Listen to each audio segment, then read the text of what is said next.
Question number तीसरा है। इस क्वेश्चन में आपको स्क्रीन पर दिखाई दे रहा है, इसमें कह रहा है कि ये सिद्ध करना है कि 1/√3 एक अपरिमेय संख्या है। ये जो तीन क्वेश्चन है, तीनों में सिद्ध करना है कि ये एक अपरिमेय संख्याएं हैं।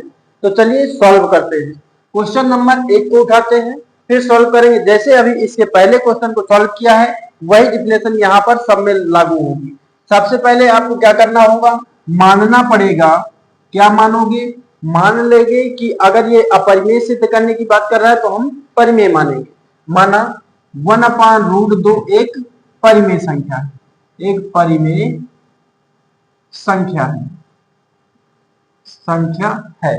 तो एक अपरिमेय संख्या लेंगे तो परिमेय संख्या क्या होती है, p/q के रूप में हम लिख सकते हैं। तो यहां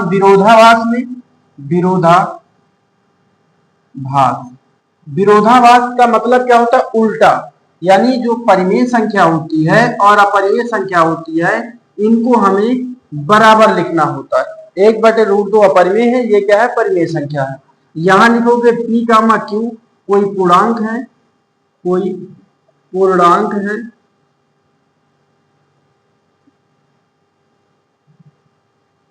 और q ≠ 0, इतना लिखना होगा।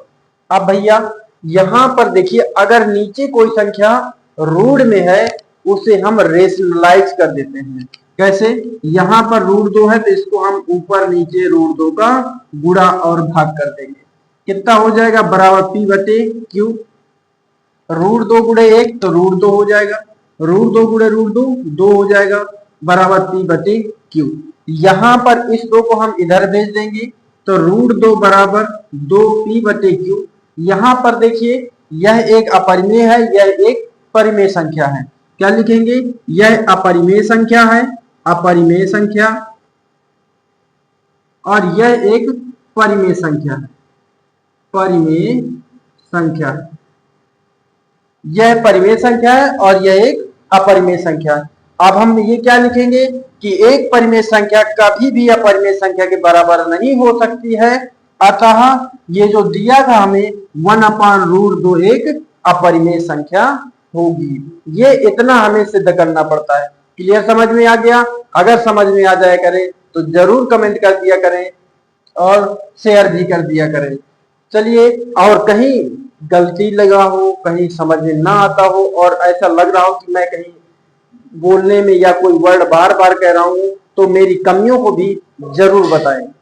चलिए सॉल्व करते हैं दूसरा क्वेश्चन।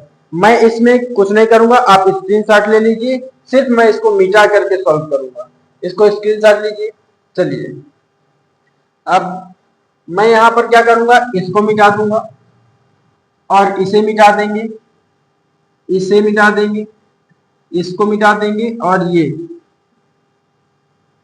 इतना मिटाने के बाद सेम वही संख्याएं आएंगी। देखना, ये दिया है 7√5 को अपरिमेय संख्या सिद्ध करना है। क्या लिखोगे, माना 7√5 एक परिमेय संख्या है। विरोधाभास में लेंगे, विरोधाभास में क्या है, 7√5 p/q लेंगे, और p और q कोई पूर्णांक है, यहां पर q ≠ 0। फिर हम क्या करें, 7√5 बराबर क्या कर देंगे, p/q कर देंगे। यहां देखेंगे इसके साथ कितने के साथ रूट नहीं लगा है, 7 के साथ रूट नहीं लगा है, तो गुणे वाले को बटे में भेज देंगे, क्योंकि परिमेय को परिमेय के साथ करना होता है, अपरिमेय को अपरिमेय के साथ करना होता है। तो √5 बराबर p/q को हम 7 इधर भेजेंगे तो 7q हो जाएगा। ये एक अपरिमेय संख्या, यह एक परिमेय संख्या है। ये अपरिमेय हो गया, यह परिमेय हो गया। फिर सीधा सीधा यहां पर लिख देंगे थ्योरी कि एक परिमेय संख्या कभी भी अपरिमेय संख्या के बराबर नहीं हो सकती है। अतः ये क्या हो जाएगी, 7√5 एक अपरिमेय संख्या है।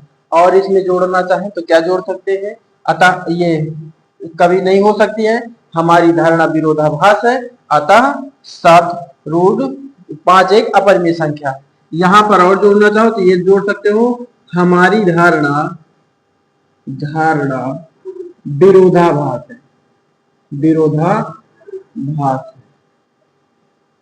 ठीक। यानी हम जो मान रहे हैं वह उल्टा मान रहे हैं। इतना हो गया, बताइए कितना आसान है। सेम इसी तरह अगले को सॉल्व करेंगे। तो चलिए, मैं कुछ नहीं मिटाऊंगा, स्क्रीनशॉट इसको भी लीजिए। मैं सिर्फ यहाँ ये वाले वर्ड मिटाऊंगा, बाकी सब सेम है। इसको मिटा देते हैं, फिर इसे मिटा देते हैं, फिर इसको मिटा देते हैं, इसे मिटा देते हैं, बाकी सब कुछ लिखा रहने देते हैं। चलिए यहां पर दिया है 6 प्लस रूट 2, सिद्ध करना है कि 6 प्लस रूट 2 एक अपरिमेय संख्या है। क्या मानोगे? सबसे पहले हम मानेंगे कि माना 6 प्लस रूट 2 एक परिमेय संख्या है। विरोधाभास में लेंगे, 6 प्लस रूट 2 एक परिमेय संख्या हो जाएगी। वो 6 प्लस रूट 2 बराबर पी बटे क्यू के बराबर कर देंगे। फिर पी कामा क्यू कोई पूर्णांक है, फिर क्यू नॉट इक्वल 0। इसके बाद क्या करेंगे? ये जो संख्या है, संख्या को उधर भेजेंगे, अपरिमेय संख्या को अब अलग कर देंगे। ये दो है, 6 को उधर भेजेंगे, माइनस का 6 हो जाएगा। बचा कितना? रूट 2 बराबर ये आ गया पी बटे क्यू माइनस 6। ये है, ये अपरिमेय है, ये परिमेय है। ये एक परिमेय और एक अपरिमेय मिल गया। परिमेय को अलग करना है, अपरिमेय को अलग करना है, लिख देना है ये अपरिमेय है, ये परिमेय है। यहाँ लिख दो, एक परिमेय संख्या कभी भी अपरिमेय संख्या के बराबर नहीं हो सकती है। अतः यहाँ पर हो जाएगा 6 प्लस रूट 2 एक अपरिमेय संख्या है। हमारी धारणा विरोधाभास है। क्लियर, समझ में आ गया? एक क्वेश्चन से आप सभी के सभी क्वेश्चन को सॉल्व कर सकते हैं।